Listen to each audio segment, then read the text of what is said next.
በዓለም ላይ በተለያዩ ሀገራት የሚገኙ አስደናቂ ህጎች አሉ። ስለዚህ ይህንን በተመለከተ ነው የዛሬው ቪዲዮ። እንኳን ደህና መጣችሁ ወደ ሎየር ምህረት ዩቲዩብ ቻናል። እኔ ጠበቃ ምህረት ነኝ። የፋሲካን በዓል ለምታከብሩ ተከታዮቼና ተመልካቾቼ አዳማጮቼ እንኳን አደረሳችሁ ለማለት እፈልጋለሁ። መልካም በዓል እመኝላችኋለሁ። ስለዚህ እስቲ የበዓል ሰሞንም እንደመሆኑ መጠን እንግዲህ ዛሬ ዋዜማ ነው። ስለዚህ እስቲ ከኢትዮጵያ ህግ ነክ መረጃ ወጣ እንበልና አንዳንድ አስደናቂ ህጎችን ይሄም አለ እንደ የሚያስብሉ ህጎችን እስቲ ዳሰስ እናድርግ። መጀመሪያ የማነሳላችሁ ጀርመን ውስጥ ያለ ህግ ነው። እንግዲህ ጀርመን ውስጥ ምንድነው? ምንም መኪና በሌለበት ባዶ አስፋልት ላይ በቀትር ሌሊት መንገድ ልትሻገሩ ብታስቡ አረንጓዴ ጠፍቶ ቀይ እስከሚበራ የግድ መጠበቅ አለባችሁ ማለት ነው። ይህ ማለት እንግዲህ አንድ መኪና እንኳን ዝር በማይልበት ቅድም እንዳልኩት ቀትር ሌሊትም ቢሆን መንገዱ ላይ አንድም መኪና የለም እኮ ስለዚህ ቀይ እስኪበራ ለምን እጠብቃለሁ ብላችሁ አረንጓዴ እየበራ መሻገር አትችሉም። ይህንን ካደረጋችሁ ከ5 እስከ 10 ዩሮ ያስቀጣል ማለት ነው የሀገሪቱ ህግ። ስለዚህ ምንም መኪና ባይኖር እንኳን ቀይ እስከሚበራ ድረስ ቆማችሁ መጠበቅ የግድ ይላል ማለት ነው። እንግዲህ ይሄን ህግ ያወጡበት ምክንያት ሲናገሩ ለህፃናትና ለታዳጊዎች መጥፎ ልምድ ይሆናል ብለው ነው የሚያስቡት። ስለዚህ የትራፊክ መብራት ህግ በማንኛውም ጊዜ መከበር አለበት ነው። መጥፎ ልማድን ያስቀራል ነው ብለው የሚያስቡት ወይም ደግሞ መጥፎ ልማድ እንዲበራከት ያደርጋል ብለው ነው የሚያስቡት። ስለዚህ ህጉ በማንኛውም ጊዜ በሌሊትም በቀንም በመኪና ኖረም አልኖረም ተፈጻሚ ነው የሚሆነው ነው። ከዚህ ውጪ ጣሊያን ቬነስ ውስጥ ያለ ህግ ደግሞ ምንድነው? ወፎችን መመገብ አትችሉም እዚህ ከተማ ውስጥ በተለይ ደግሞ ይሄ ህግ የሚሰራው የት ነው? ይሄ ሴንት ማርክስ የሚባል ጎዳና አለ። ስለዚህ በዚህ ጎዳና ላይ በአብዛኛው እዛ ቦታ ላይ ያሉት እነዚህ ፔጊዮን የሚባሉ ወፎች ናቸው። ስለዚህ እነዚህን ወፎች መመገብ ከ25 ዩሮ እስከ 500 ዩሮ ሊያስቀጣችሁ ይችላል ማለት ነው። ስለዚህ በሆነ አጋጣሚ እዚህ ቦታ ላይ ብትሄዱ ይሄንን ህግ ብታውቁት ጥሩ ነው ብዬ አስባለሁ።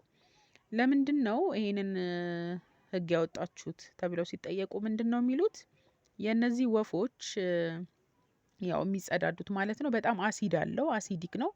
ስለዚህ ቦታው ታሪካዊ ቦታ ከመሆኑ ጋር ተያይዞ ቦታውን ያው ሊጎዳው ይችላል ማለት ነው። አሲዲክ በመሆኑ ከዛ ውጪ ደግሞ ቦታው የቱሪስት ኤሪያ ነው። ቱሪስቶች ብዙ ጊዜ የሚመጡበት የሚመላለሱበት ቦታ ነው። ስለዚህ እንዲሁ የሚጸዳዱት ነገር ለጤና ለቱሪስቶች ጤና ጠንቅ ነው ብለን እናስባለን ነው የሚሉት። ከዛ ውጪ እንግዲህ እነዚህ ወፎች በብዛት ነው እንግዲህ እዛ ቦታ ላይ ያሉት። ስለዚህ በጣም ብዛት ስላላቸው ማኔጅ ማድረግ አይቻልም ሁሉንም ማለት ለመቆጣጠር በጣም አስቸጋሪ ሊሆን ይችላል እዛ ቦታ ላይ ወፎቹ የሚመገቡ ከሆነ ማለት ነው። እና ለመቆጣጠር እጅግ አስቸጋሪ ስለሆነ እዛ ቦታ ላይ እንግዲህ ምግባቸውን መከልከል ነው መፍትሄው ማለት ነው። ስለዚህ ወፎቹ እንዳይመጡና ቱሪስቶቹ በአግባቡ ተስተናግደው እንዲሄዱ ነው የሚያደርጉት ማለት ነው። በዚህ መንገድ ሌላው ደግሞ እስቲ ወደ ግሪክ አቴንስ ልውሰዳችሁ። ግሪክ አቴንስ ውስጥ እንግዲህ እንደምታውቁት የተለያዩ ታሪካዊ ቦታዎች ይገኛሉ።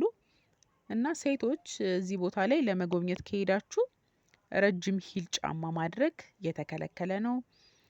ታዲያ ይሄንን ረጅም ሂል ጫማ ማድረግ ረጅም ሳይሆን ኖርማሊ ሂል ጫማ ማለት ነው ሂል ጫማ ማድረግ አይቻልም። ምቹ የሆነ ፍላት ጫማ ብቻ ነው አድርጋችሁ ቦታውን መጎብኘት የምትችሉት። እንግዲህ ቦታው የተለያዩ ታሪካዊ ስፍራዎች አሉ። ስለዚህ እነዚህ ታሪካዊ ስፍራዎች ላይ ነው እነዚህ ሂል ጫማዎችን ማድረግ ክልክል የሆነው። ክልክል የሆነውም ያው ለ24 ሰአቱን አይደለም። ነገር ግን ቀን ቀን ብቻ ነው እንግዲህ ያንን ማድረግ የማትችሉት። ስለዚህ ምሽት ላይ ምናልባት ለእራት የምትወጡ ከሆነ ሂል ጫማችሁን መጠቀም ትችላላችሁ ማለት ነው።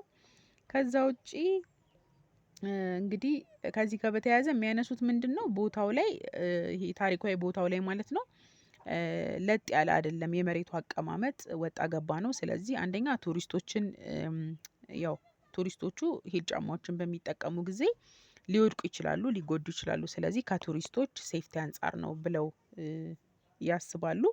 ከዛ ውጪ ደግሞ ቦታው ላይ ማለት ሂል ጫማዎቹ በሂላቸው የተለያዩ ታሪካዊ ቦታዎችን ሊጎዱ ይችላሉ። አንዳንድ ቦታዎች ሊበሱ ይችላሉ በሂሉ። ስለዚህ ጉዳት ሊደርስ ይችላል ብለው ነው እንግዲህ ምክንያታቸውን የሚያቀርቡት። ከዛ ውጪ እስቲ ወደ ወታደር ልብስ አጠቃቀም እንሂድ። የተለያዩ ሀገራት ናቸው በእርግጥ ግን እንደ ኡጋንዳ፣ ደቡብ አፍሪካ፣ ፊሊፒንስ የመሳሰሉ ሀገሮች ውስጥ የወታደር ልብስን መጠቀም የተከለከለ ነው። ምክንያታቸው ደግሞ ምንድነው? ወታደር የሆነውና ያልሆነው በአግባቡ መለየት አለበት ብለው ያስባሉ። ሌሎችን ሊያሳስት ይችላል የሚል ነገር አለ። ከዛ ውጪ ደግሞ የወታደር ልብሱን በመጠቀም ወንጀል ሊሰራበት ይችላል ብለው ነው እንግዲህ የሚያስቡት። ስለዚህ ይሄ የተከለከለ ነው። ከዚህ ውጪ በስሪላንካ ከቡድሃ እምነት ጋር በተያያዘ ከቡድሃ ምስል ጋር ወይም ደግሞ ቅርጽ ጋር የሰልፊ ፎቶ መነሳት የተከለከለ ነው። ምክንያቱም ሰልፊ ፎቶ አንድ ሰው ሲነሳ ለቡድሃው ጀርባውን ይሰጣል። ስለዚህ ይሄ ደግሞ ክብር መንሳት ነው፣ ዲስሪስፔክት ነው ብለው ነው እንግዲህ የሚያስቡት። ስለዚህ ይሄ የተከለከለ ነው፣ ሊያስቀጣችሁ ይችላል ነው። ከዛ ውጪ በአምስተርዳም እና ኔዘርላንድ አደባባይ አልኮል መጠጥን በአደባባይ መጠጣት በመቀጮ ወይ በስርዓት ሊያስቀጣ የሚችል ነው። ለህዝብ ደህንነትና ጸጥታ እንዲሁም ደግሞ ለአካባቢ ንጽህና እንዲሁም የቱሪስቶችን እና የነዋሪውን ህይወት አመጣጥ ነው ወይም ባላንስ አድርጎ ለመሄድ ነው ይህንን ህግ ያወጣ ነው ብለው ነው እንግዲህ የሚናገሩት። እስቲ ወደ ጃፓን እንሂድ። በጃፓን ደግሞ ጃፓን በነገራችን ላይ መድኃኒቶችን በተመለከተ ጥብቅ የሆነ ህግ እንዳላት ነው የሚነገረው። ስለዚህ በጃፓን ለምሳሌ በሌሎች ሀገራት አንድ ሰው ይዞ መንቀሳቀስ የሚችላቸው እንደ ለምሳሌ ለእንቅልፍ የሚያገለግሉ መድኃኒቶች፣ የህመም ማስታገሻዎችን ጃፓን ውስጥ ይዞ መገኘት የተከለከለ ነው። ከዛ ውጪ በሲንጋፖርም እንዲሁ ማስቲካ መያዝም ማኘክም የተከለከለ ነው። በነገራችን ላይ ቅድም ባነሳሁላችሁ በጃፓንም ይሁን በሲንጋፖር የሀኪም ትእዛዝ ካለ ምንም ችግር አይኖረውም። ነገር ግን የሀኪም ትእዛዝ ሳይኖር በሲንጋፖር ማስቲካን ማኘክ የተከለከለ ነው። ይህንን የሚያነሱት ምንድነው? ከአካባቢ ጥበቃ አንፃር ነው። ቀጥሎ ወደ ታይላንድ እንሂድ። ታይላንድ ውስጥ ደግሞ ቲሸርት ሳይለብሱ ተሽከርካሪን ማሽከርከር የተከለከለ ነገር ነው። ስለዚህ ይሄንን የሚያነሱት ምንድነው? ከባህልም አንፃር እንዲሁም ደግሞ በታይላንድ ውስጥ ትክክለኛ አለባበስ ወይም ደግሞ ፕሮፐር ድራይቪንግ አታየር የሚሉት እንግዲህ አንድ ሰው በአግባቡ ልብሱን ለብሷል ወይስ አልለበሰም የሚለውን ለመለየት፣ ስለዚህ ራቁት ሆኖ ተሽከርካሪን ማሽከርከር የተከለከለ ነው ማለት ነው። ፕሮፐር ድራይቪንግ አታየር አይደለም ብለው ነው እንግዲህ የሚወስዱት። ስለዚህ አንዳንድ ሀገራት ላይ ያሉ አስደናቂ ህጎችን በተመለከተ የሚያነሳው የዛሬው ቪዲዮ በዚሁ አብቅቷል። በቅርቡ ደግሞ ጠቃሚ የሆኑ የህግ ነክ መረጃዎችን እንደ ሁልጊዜው የማነሳላችሁ ነው የሚሆነው። ቪዲዮ እንግዲህ በሳምንት 2 ነው የሚለቀቀው። ስለዚህ ወዲያው እንዲደርሳችሁ ሰብስክራይብ አድርጋችሁ ቆዩ። የዛሬውን ቪዲዮ ከወደዳችሁት ደግሞ ላይክ ማድረግ ትችላላችሁ።